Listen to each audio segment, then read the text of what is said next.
अस्सलाम वालेकुम viewers, welcome to learn English. आज हम यूनिट नंबर 4 को स्टार्ट करेंगे जो कि 10th क्लास का है और ये पार्ट फर्स्ट है, इनके पार्ट 1 है। इसमें मैं हाफ चैप्टर को इजी लैंग्वेज में समरी बता दूंगी और वर्ड मीनिंग आपको, और नेक्स्ट जो पार्ट होगा उसमें जो नेक्स्ट हाफ है उसके बारे में मैं बताऊंगी। तो फर्स्ट एड का जो टाइटल के नाम से जो चैप्टर है, इनके जो इब्तदाई तिब्बी इमदाद होती है उसके बारे में बताया गया है कि अचानक हमारी लाइफ में ऐसे वाक़यात होते हैं, इंसिडेंट्स होते हैं जो बड़े ख़तरनाक भी हो सकते हैं या माइनर किस्म के भी हो सकते हैं। घर में भी हमें कोई चोट लग सकती है या बाहर सड़क पर भी कोई हादसा पेश आ सकता है। तो इससे निपटने के लिए कुछ लोग तिब्बी तौर पर तिब्बी उन्होंने क्या होता है इमदाद देने में महारत हासिल कर रखी होती है। तो किस तरह से हम घर में भी निपट सकते हैं और ऐसे लोगों से किस तरह से हेल्प ले सकते हैं, तो इसके बारे में मुकम्मल तफसील बताई गई है कि हम माइनर कट्स से लेकर जो बड़े हमारे जो है ना लाइफ में जो एक्सीडेंट्स वगैरह होते हैं तो उसको उसको किस तरह से हम उसके बारे में किस तरह से हालात को किस तरह से हम कंट्रोल में रख सकते हैं। तो फर्स्ट जो पैराग्राफ है उसमें क्या बताया गया है हमें कि आम ज़िंदगी में, हमारी आम ज़िंदगी में कभी ना कभी हमें किसी न किसी की हेल्प करने की ज़रूरत पड़ सकती है। तो हम अचानक कभी बीमार हो सकते हैं या अचानक हम ज़ख्मी हो सकते हैं, तो कोई शख्स जिसके पास तिब्बी इमदाद होती है, जो इमदाद होती है, ठीक है, ये आर्जी और फौरी तौर पर होती है। तो कुछ लोग जो होते हैं वो उन्होंने इब्तदाई जो तिब्बी इमदाद देने में महारत हासिल कर तरबियत उनकी होती है इस तरह से, तो वो आलात को यूज़ किस तरह से करते हैं।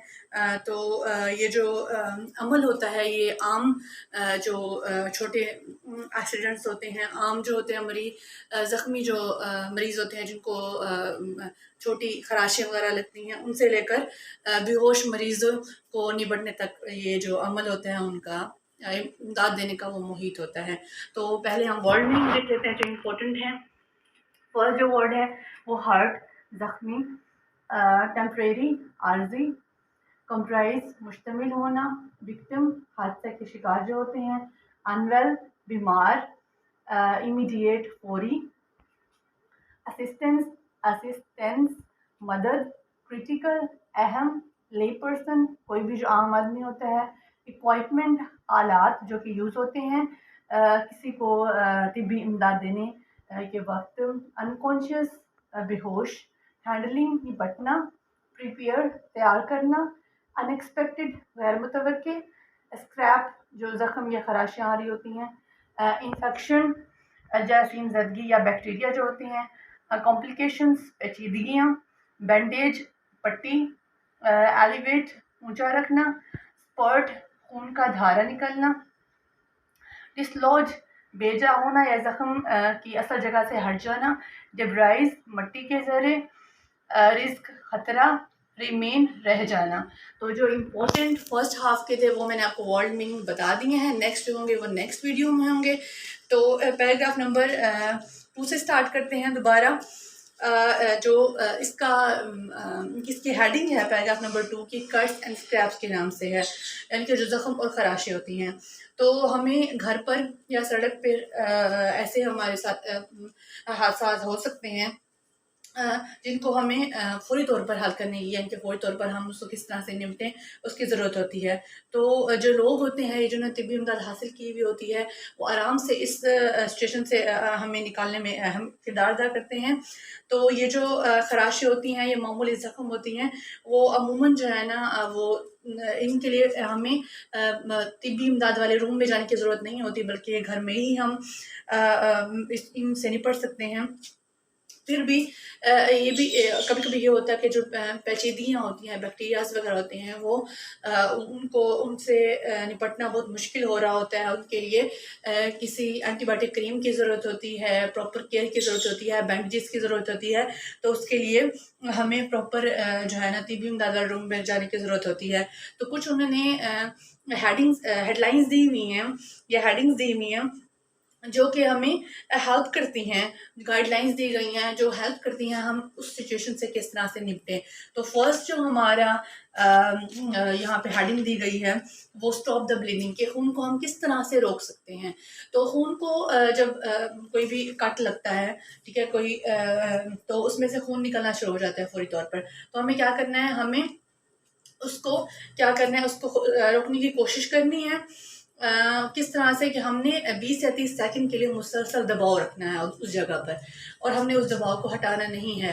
क्योंकि अक्सर ये होता है कि हम बार बार चेक कर रहे होते हैं कि खून रुका है नहीं रुका, तो उससे क्या होता है कि जो खून बनाने वाला जो लोथड़ा होता है, ठीक है, उसको नुकसान पहुंचता है और वो अपनी जगह से हट जाता है। तो हमें जो दबाव है उसको मुसलसल बरकरार रखना है, ताकि उसका जो वो जो मुसलसल बह रहा है खून वो उस पर काबू आ सके।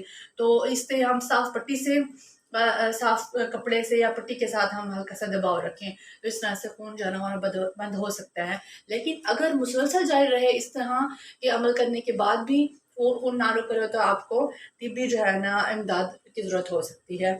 नेक्स्ट जो हेडिंग है, हम किस तरह से वाउंड को क्लीन द वाउंड, यानी कि हम जख्म को किस तरह से साफ कर सकते हैं। तो हम किस तरह से करें, पहले तो हमें साफ पानी से उसको जख्म को धोना चाहिए, और जो उसके इर्द गिर्द की जगह है उसको साबुन से धो लें। लेकिन हमने साबुन को डायरेक्ट अप्लाई नहीं करना जख्म वाली जगहों पर, क्योंकि उससे हमें सोजिश का खतरा हो सकता है, ठीक है, एलर्जी हो सकती है।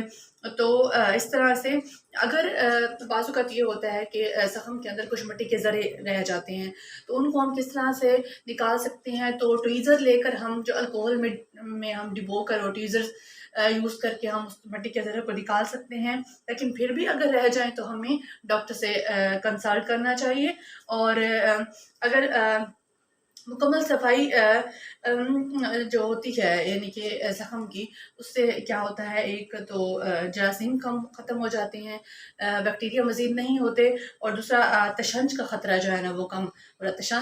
तशंज के बारे में मैं आपको ये बताऊँ कि तशंज जो है वो एक बैक्टीरिया से पैदा होने वाली एक बीमारी है, जो क्या करती है, हमारे जो आसाबी निज़ाम है उसको बहुत ज़्यादा नुकसान पहुँचाती है। हमारे जो पट्टे हैं उनके खिंचाव में, और इसके साथ साथ हमारे जो जबड़े हैं उसके खिंचाव में भी जो है ना ये बीमारी खिंचाव पैदा करती है बहुत ज़्यादा। तो ये बहुत ज़्यादा एक ख़तरनाक बीमारी होती है। अगर हम साफ़ रखें, मुकम्मल तौर पर सफाई रखें अपने ज़ख्म की, तो हम इससे बच सकते हैं। नेक्स्ट जो हेडिंग है, अप्लाई एंड ऑन एंटीबायोटिक्स, कि हम किस तरह से जरासीम कश जो दवा है उसको लगा सकते हैं। तो हम साफ़ करने के बाद ज़ख्म को हल्की हल्की तह उसकी लगा सकते हैं क्रीम की। हो सकता है कि आपको कभी कभी ये होता है कि एलर्जिक हमारी जो स्किन होती है उसकी वजह से मज़ीद जो है ना आपको वो सोजिश पैदा हो सकती है। तो कभी तो हमें जो है ना, अगर हमें लगे कि वो क्रीम लगाने से हमारी जो है ना वो सोजिश में इजाफा हो रहा है, वो जगह सूज रही है, तो आप लगाना बंद कर दें। इसके अलावा ये कहा गया है कि अगर आपका ज़ख्म ठीक हो रहा है जल्दी अद्वियात से, तो आप ये यहाँ पे ये बात भी बताई गई है कि कभी कभी ये होता है कि हम जैसे अद्वियात को जो है ना वो कुछ लोग नहीं लगा रहे होते, तो इसको लगाना चाहिए। क्योंकि इससे जो है ना वो जब आप हल्की सतह लगाते हैं, तो जो अंदर हमारे जिस्म के अंदर जो ऐसे जो जरासीम जो ज़ख्म को मंदमिर करने वाले जो कुदरती तौर पर जो चीज़ें होती हैं जो हमारे ज़ख्म को जल्द सेहतयाब करती हैं, तो उसको जो अमल होता है वो तेज़ हो जाता है इन क्रीम्स से जो एंटीबायोटिक होती हैं। तो ये लगानी चाहिए, लेकिन अगर वो सोजिश पैदा करें तो इनका इस्तेमाल बंद कर देना चाहिए। तो किस तरह से हम कवर द माउंड, किस तरह से हम ज़ख्म को कवर कर सकते हैं, तो इसके बारे में बताया गया है कि जो पट्टियाँ होती हैं, बैंडेजेस होती हैं, वो ज़ख्म को साफ़ भी रखती हैं और मज़ीद जो है ना उससे दूर भी करती हैं जो ज़ख्म जो ये आ रहे होते हैं बैक्टीरियाज़ वगैरह। तो अगर लगे आपको कि आपका ज़ख्म जो है ना वो मुनमिल हो रहा है, ठीक है, वो ख़त्म हो रहा है, तो आप क्या करें, उन पट्टियों को लगाना बंद कर दें। बल्कि हवा को जो है ना वो हवा के मतलब उस पर डायरेक्ट हवा आए और हवा में आप खुला छोड़ दें, तो इस तरह से जो आपका ज़ख्म है वो जल्द सेहत या मतलब जल्द मंदबिल हो जाएगा, ये जल्द आप सेहतयाब हो जाएंगे। नेक्स्ट जो है वो चेंज द ड्रेसिंग, कि हम पट्टियों को किस तरह से तब्दील करें। बाज़ औक़ात ये हो रहा होता है कि कुछ लोगों को जो पट्टी होती है वो लेसदार होती है, तो उनसे उनको एलर्जी होना शुरू हो जाती है। तो पहले तो आपने डेली चेंज करनी है पट्टियाँ, क्योंकि उससे क्या होती है कि बैक्टीरियाज वगैरह भी पैदा हो रहे होते हैं अगर आप मुसलसल यूज़ करें उसको कई दिनों तक, और वो गीली भी होती है। तो जिनकी एलर्जिक स्किन होती है वो लेसदार जो पट्टियों की वजह से उनको एलर्जी होना शुरू हो जाती है, तो वो ऐसी लें जो जालीदार होती हैं, या फिर कागजी टेप या गोल लिपटी हुई जाली होती है, या ढीले अंदाज में की जाने वाली जो पट्टी होती है, तो उसको जो है ना वो उस जगह पर बांध दे, और ये आपको किसी भी जो है ना स्टोर पर किसी भी दवाखाने फार्मेसीज पर जो है ना अवेलेबल हो जाती है। नेक्स्ट जो है watch for science of infection.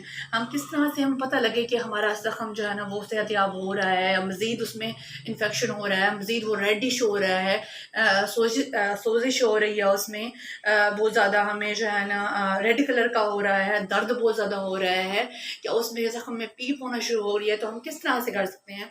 तो अगर हमें लगे ये चीज़ें जो है ना या कि हमारा ज़ख्म वो ठीक होने के बजाय मज़ीद ख़राब हो रहा है, तो हमें डॉक्टर से फ़ौरी तौर पर रजू करना चाहिए। इस तरह से हम फ़ौरी तौर पर जो है ना वो जो सिचुएशन है उससे हैंडल कर सकते हैं, क्योंकि ये अगर ये सब जो पीछे आपको बताई गई हैं जो गाइडलाइंस, अगर उससे गुजरने के बाद भी आपका ज़ख्म मज़ीद जो है ना वो ख़राब हो रहा है, तो आपको डॉक्टर से कंसल्ट करना चाहिए, डॉक्टर से रजू करना चाहिए। तो ये आपको मैंने फर्स्ट टू जो पैराग्राफ हैं उसके बारे में बता दिया है, किस तरह से उन्होंने हमें गाइडलाइंस दी गई हैं कि किस तरह से हम फ़ौरी तौर पर इन चीज़ों से बच सकते हैं, यानी कि हम सन को मज़ीद ख़राब करने या बैक्टीरिया से बचाने के लिए हम क्या-क्या तदबीरें यूज़ कर सकते हैं। तो नेक्स्ट जो हमारी वीडियो होगी उसमें जो नेक्स्ट है पैराग्राफ है उसको डिस्कस करेंगे, उनके वर्ड मीनिंग जो रह गए हैं हाफ उसको डिस्कस करेंगे। अगर आपको मज़ीद कुछ पूछना है कोई वर्ड मीनिंग के बारे में या कोई सजेशन देना चाहें, तो आप कमेंट ज़रूर किया करें, और अगर आपको मेरी वीडियोस पसंद आती हो तो आप लाइक, सब्सक्राइब और शेयर ज़रूर किया करें। मिलते हैं पार्ट 2 में इनके नेक्स्ट वीडियो के साथ। अल्लाह हाफ़िज़।